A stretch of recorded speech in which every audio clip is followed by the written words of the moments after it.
ஒரு 11 மில்லியன் வருஷம் கழிச்சு ஆண் இனமே இருக்காது அப்படின்னு சொன்னா உங்களால நம்ப முடியுதா? ஆமாங்க. இப்போ ரிசர்ச்ல கண்டுபிடிச்சிருக்கிறது இதுதான். கிட்டத்தட்ட 11 மில்லியன் வருஷங்கள் கழிச்சு ஆண்கள் அப்படிங்கிற ஒரு இனமே இருக்காது அப்படின்னு ரிசர்ச்ல இப்போ கண்டுபிடிச்சிருக்காங்க. இது எப்படி பாசிபிள்? ஆண்களுக்கான இனமே இல்லைன்னா அவங்களோட கேரக்டர்ஸ்லாம் இல்லாமல் என்ன ஆகும்? எப்படி நெக்ஸ்ட் இனப்பெருக்கம் நடக்கும்? அதுக்கடுத்த சந்ததி எப்படி உருவாகும்? அப்படிங்கிற மாதிரி பல கேள்விகள் இருக்குது. இந்த கேள்விகளுக்கும் ரிசர்ச்சர்ஸ் பதில் கண்டுபிடிச்சிருக்காங்க. ஸோ இந்த விஷயங்கள்லாம் எப்படி நடக்கும்? ஆணினமே இல்லாமல் போகிறதுக்கு எந்த அளவுக்கு வாய்ப்பு இருக்குது? இந்த மாதிரி விஷயங்கள்லாம் இந்த வீடியோவில் பேச போகிறோம். நீங்கள் பார்த்துட்டு இருக்கிறது கேர்லி ரிப்போர்ட்ஸ். நான் உங்கள் லோகசுச்சி.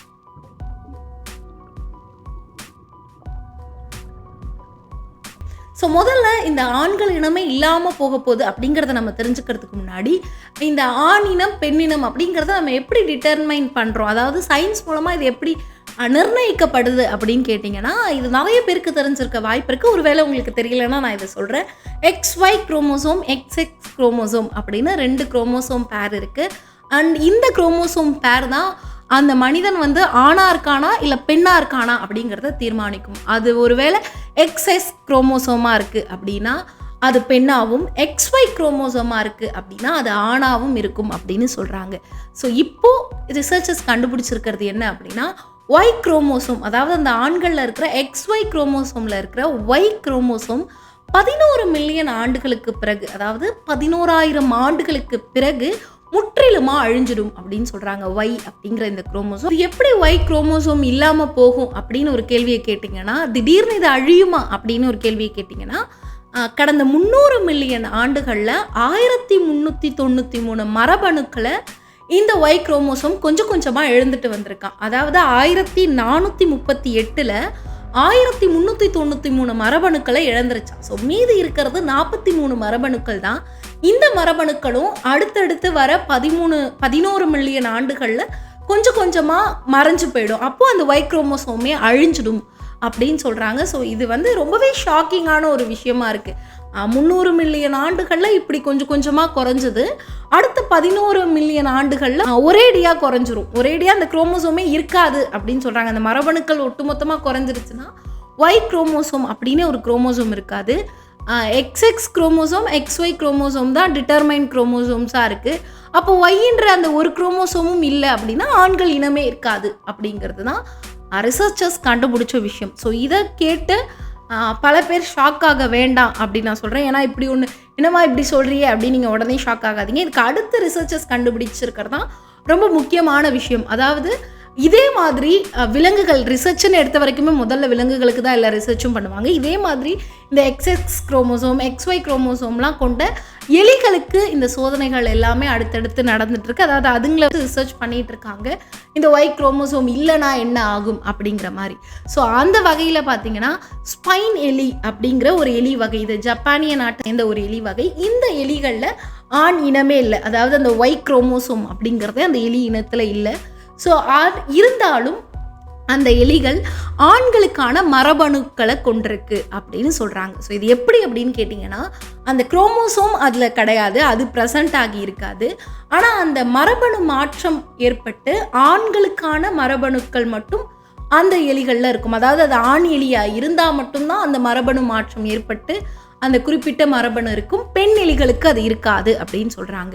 அண்ட் இதை எக்ஸாம்பிளாக வச்சுக்கிட்டு தான் ஒருவேளை எதிர்காலத்தில் அந்த Y குரோமோசோம் அப்படிங்கிற அந்த குரோமோசோம் இல்லாமல் போனால் எப்படி இந்த ஸ்பைன் எலியில் மரபணு மாற்றம் ஏற்பட்டு ஆண்களுக்கான கேரக்டர்ஸ் மட்டும் அந்த ஒரு குறிப்பிட்ட எலிகளுக்கு, அதாவது அந்த எலிகள்லாம் ஆண் எலிகள், அந்த எலிகளுக்கு தான் அந்த மரபணு இருக்கும், மற்ற எலிகள் பெண் எலிகளுக்கு அது இருக்காது. அதே மாதிரி எதிர்காலத்தில் ஆண்கள் அப்படின்னு சொல்கிறவங்களுக்கு இந்த மரபணுக்கள் இருக்கும், இந்த மரபணு மாற்றம் ஏற்பட்டிருக்கும்.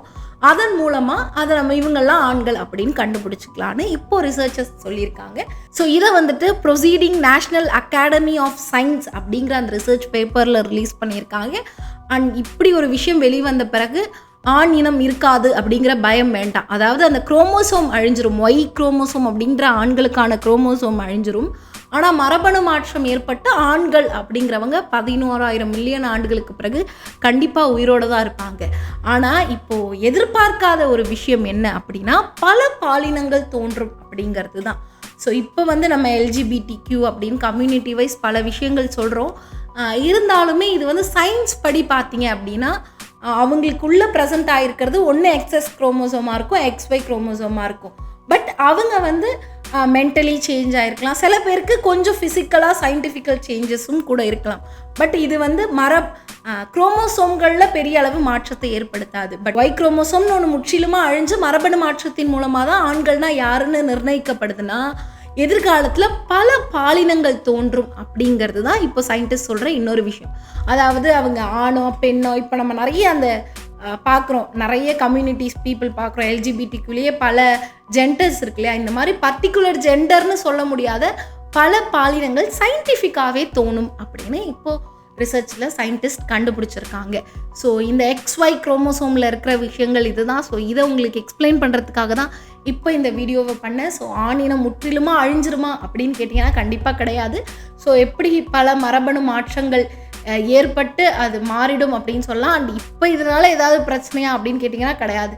இப்போ இருக்கிற ஆண்களுக்கும் சரி, இந்த காலத்தில் வாழ்கிற உங்களுக்கு இது நீ ஒரு ஆணாக பார்த்துட்டு இருந்தீங்கன்னா உங்களுக்கு எந்த ப்ராப்ளமும் கிடையாது அப்படிங்கிறது தான் உண்மை. இது நடக்க போகிறது எல்லாமே ஃப்யூச்சரில் அண்ட் என்ன நடக்க போகுது எப்படி இருக்கும் அப்படின்னு ரிசர்ச்சர்ஸ் இப்போ கண்டுபிடிச்சிருக்க விஷயத்தை தான் நான் உங்ககிட்ட சொன்னேன். அண்ட் ஏற்கனவே ஒரு பக்கம் 90s கிட்ஸ் எல்லாருமே பொண்ணு கிடைக்கலையே அப்படின்னு தேடிட்டு இருக்காங்க. அண்ட் போகிற போக்க பார்த்தா ஃப்யூச்சரில் பையன் கிடைக்கலையே அப்படின்னு பெண்கள் தேடுற நிலைமைக்கு வரும் போல் இப்போ இந்த ரிசர்ச் எல்லாம் கேட்கும்போது நமக்கு அப்படி தான் தோணுது.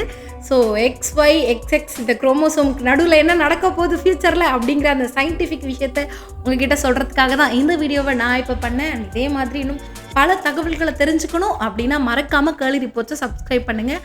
அண்ட் இதே மாதிரி இன்னொரு வீடியோவில் உங்களை சந்திக்கிறேன். Until then, bye. This is Logu Suji.